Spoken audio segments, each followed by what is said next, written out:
slowly fall astar, filling out in dark days.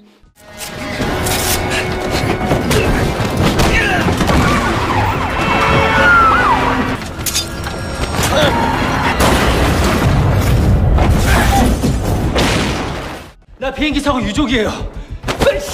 나 유가족이라니까 좀.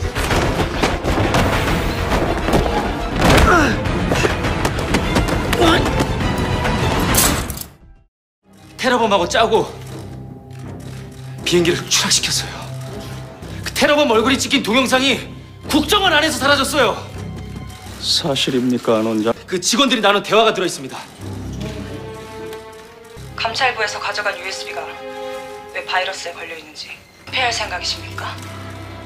원장님 명령이요.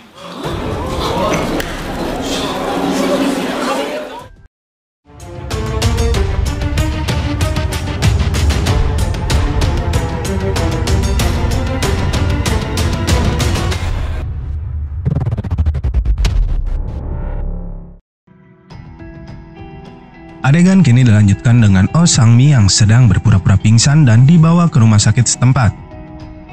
Tak berapa lama datang seseorang ke kamarnya untuk menawarkannya suatu kesepakatan yang tak bisa Oh Sang-mi tolak. Adegan pun berpindah ke Gon yang sedang berada di rumah aman Korea ditemani sekretaris Yeon di sana. Tiba-tiba Gon mendapatkan panggilan dari Haeri, namun sekretaris Yeon memberitahukannya bahwa penggunaan ponsel di rumah aman merupakan hal yang dilarang. Ia pun lalu mengambil ponsel milik Gon dan bergegas pergi dari sana. Di lantai bawah terlihat beberapa anggota BIN mulai berjaga dan Haeri termasuk di dalamnya. Dari luar jendela, Gon melihat sekretaris Yeon sedang berbincang dengan atasan Haeri, yakni Min-sik. Hingga datanglah Haeri masuk ke kamar Gon sambil membawakannya cai herang, lalu ia pun memberikan selamat atas usaha Gon yang berhasil membuat presiden turun tangan pada kasusnya.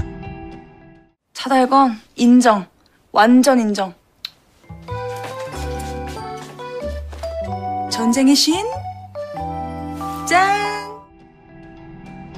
Di tempat lain terlihat Oh Sang-mi sedang diinterogasi oleh Jo Chul dan Direktur BIN.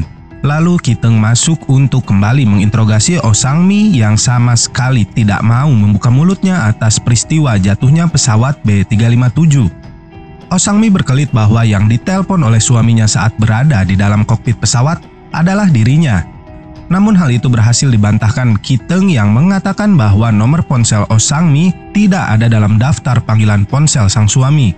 Ki-teung lalu mengetes Oh Sang-mi dengan berbicara bahasa Spanyol yang ternyata Oh Sang-mi juga mahir dalam berbahasa Spanyol. Dan tiba-tiba Jo Chul menyuruh Ki-teung untuk melepaskan Oh Sang-mi dari dalam sana. Kembali ke rumah aman. Di sini terlihat Gon sudah mulai tertidur dan para penjaga dari BIN sedang mengisi perut mereka yang kosong dengan memakan mie ramen yang mereka pesan melalui layanan Gober di sana. Di adegan lain terlihat sekelompok pembunuh bayaran yang mengambil alih tugas dari Lily sebelumnya, di mana mereka sedang bersiap untuk menghabisi Gon malam ini. Salah satu dari tentara bayaran ini menyamar sebagai driver Gober dan kembali ke rumah aman di mana Gon berada untuk mengambil piring dari makanan yang mereka pesan sebelumnya. Dalam makanan yang sebelumnya mereka makan ternyata sudah dicampur dengan obat bius yang mana ini membuat semua penjaga di dalam sana tertidur termasuk juga Haeri.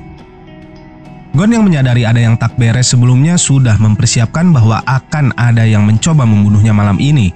Ia pun bertarung dengan pembunuh bayaran itu.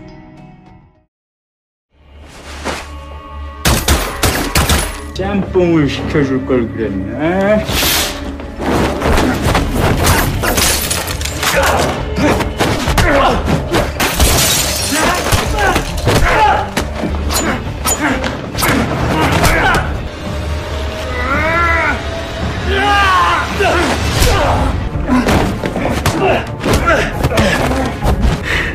대갈방이 돌바이가 우가리 단단하네.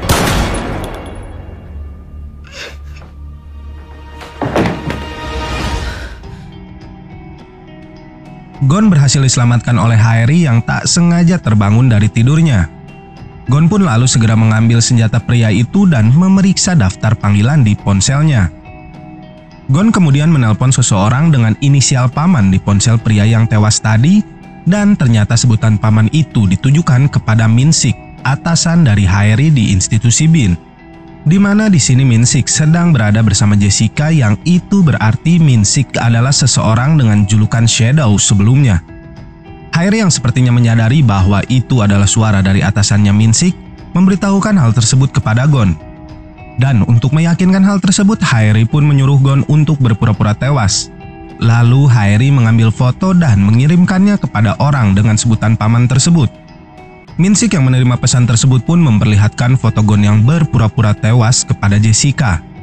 Min-sik juga meyakinkan Jessica bahwa Oh Sang-mi sudah dipastikan tidak akan membuka mulutnya dikarenakan Min-sik telah memberikannya sebuah naskah instruksi sebelum Oh Sang-mi diinterogasi oleh pihak Bin. Di adegan lain, Oh Sang-mi yang telah bebas sementara dari sana mengambil semua barangnya, yang dimana ponsel dari Oh Sang-mi telah dipasangi pelacak oleh Hwasok sebelumnya. Di sini Ki-teung dan beberapa anggota Bin pun mulai mengikutinya. Lalu Jo-chul mendapatkan panggilan dari Haeri yang memberitahukannya bahwa pengkhianat di dalam Bin ialah Min-sik. Jo-chul pun segera menyuruh Haeri dan Gon untuk pergi dari sana bersama mayat pria yang tewas sebelumnya, dan Haeri berpura-pura tidak mengetahui kejadian yang sebenarnya di hadapan Min-sik nanti. Gon pun lalu membawa mayat pria tadi kepada Jo-chul, yang ternyata di sini Jo-chul mengenali wajah dari pria tersebut. Jo-chul mengatakan bahwa mayat pria itu adalah salah satu dari tentara bayaran yang disebut tak bisa dibunuh. Mereka adalah prajurit yang direkrut oleh Bin untuk misi mereka, yang mana para tentara bayaran ini dulunya merupakan pembelot dari Korea Utara. Min-sik ternyata mengumpulkan kembali para anggota tak bisa dibunuh setelah sebelumnya Bin membubarkan mereka. Setelahnya Haeri pun menelpon Min-sik dan berpura-pura melaporkan bahwa Gon menghilang dari sana. Min-sik yang tampaknya tidak kaget itu pun menyuruh anak buahnya yang lain untuk menghapus bukti rekaman CCTV dan menyuruh Haeri untuk keluar dari misi menjaga Gon. Min-sik lalu menelpon salah satu tentara bayarannya yang bernama Kim Do-so dan memastikan bahwa Oh Sang-mi dalam posisi yang aman untuk mereka tangkap. Kemudian taksi yang ditumpangi Oh Sang-mi pun berhenti di sebuah gereja di dekat stasiun Hagie. Lalu ia pun melakukan panggilan telepon di sana kepada sang suami Kim Wo-gi menggunakan sebuah ponsel yang sudah disembunyikan sebelumnya.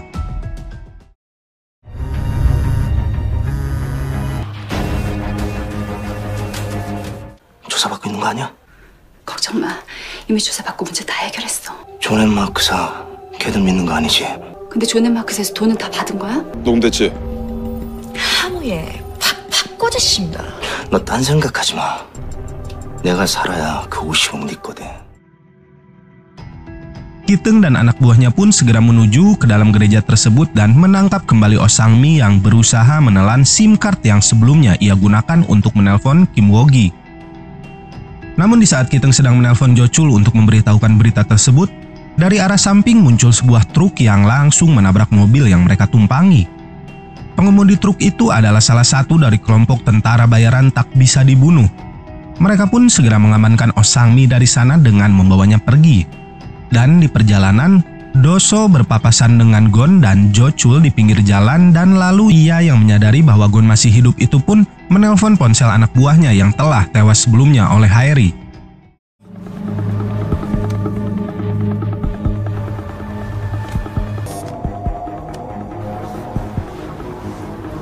우리 공철이 어떻게 했어? 지옥에 있겠지. 겁나 세? 도수 너 김도수 맞지? 나 강주철이다. Do-so yang menyadari ada suara Jo-chul di sana segera menanyakan hal itu kepada Min-sik yang dimana ia sedang berpesta atas keberhasilan palsunya bersama sang direktur Bin. Gon dan Jo-chul yang tiba di lokasi kecelakaan Ki-teung pun segera mengamankan barang bukti ponsel yang berada di dalam mobil yang ditumpangi Ki-teung. Jo-chul lalu menelpon Haeri yang sedang berada di sebuah klub malam untuk menangkap Min-sik dan memerintahkannya untuk membunuh Min-sik apabila ia melakukan perlawanan saat ditangkap.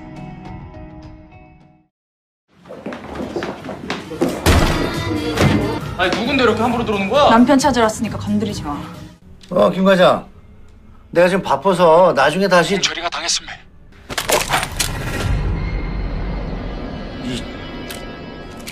민 국장님이 차달건을 죽이려고 안가에 킬러를 보냈습니다. 얼마를 받아 처먹은 겁니까? 일단 총 내려놓고 좀 대화 좀 하죠. 진짜로! 진짜로 쏠 겁니다, 이 나쁜 새끼야! Namun sayangnya Min-sik berhasil lolos dengan berlari kabur dari dalam sana dan diselamatkan oleh seorang polisi yang sepertinya merupakan polisi korup yang telah disogok. Direktur Bin yang tidak menyangka hal ini pun segera bertemu dengan Jo Chul dan meminta untuk memimpin kasus ini. Ki-teung yang berada di rumah sakit lalu dijenguk oleh Haeri yang mana sepertinya Haeri di sini menaruh perasaan kepada atasannya itu. Dan Gon yang menyaksikan hal itu pun menjadi terluka dan kembali ke apartemennya untuk makan malam.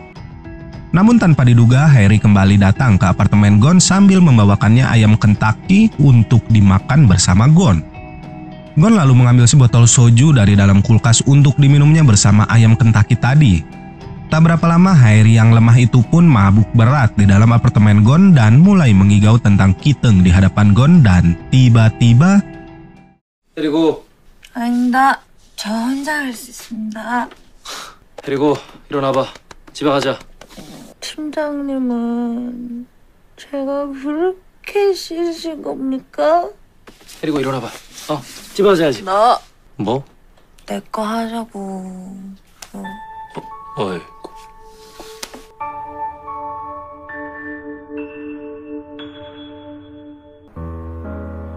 너 내 거다.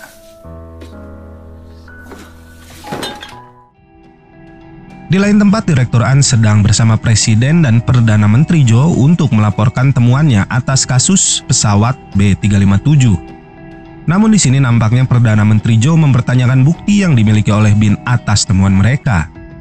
Dan setelah Direktur An pergi dari sana, Perdana Menteri Jo menyarankan kepada Presiden untuk menjadikan Menteri Pertahanan Park sebagai kambing hitam atas kasus ini. Kembali kepada para keluarga korban jatuhnya pesawat B357 yang sedang melakukan upacara pemakaman atas keluarga mereka yang tewas, dan mereka di sini kemudian melakukan demonstrasi kepada Presiden untuk dapat segera mengungkapkan kebenaran dari jatuhnya pesawat tersebut. Dan terlihat Edward Park juga hadir di sini.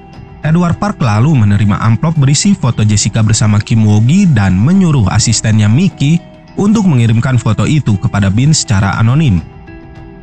Di akhir scene saat Gon sedang berada di sebuah mobil bersama Pak Kwang, tiba-tiba ia melihat sosok reporter Jo yang tewas tempo lalu di sebuah hotel dan Gon pun segera mengejar orang tersebut.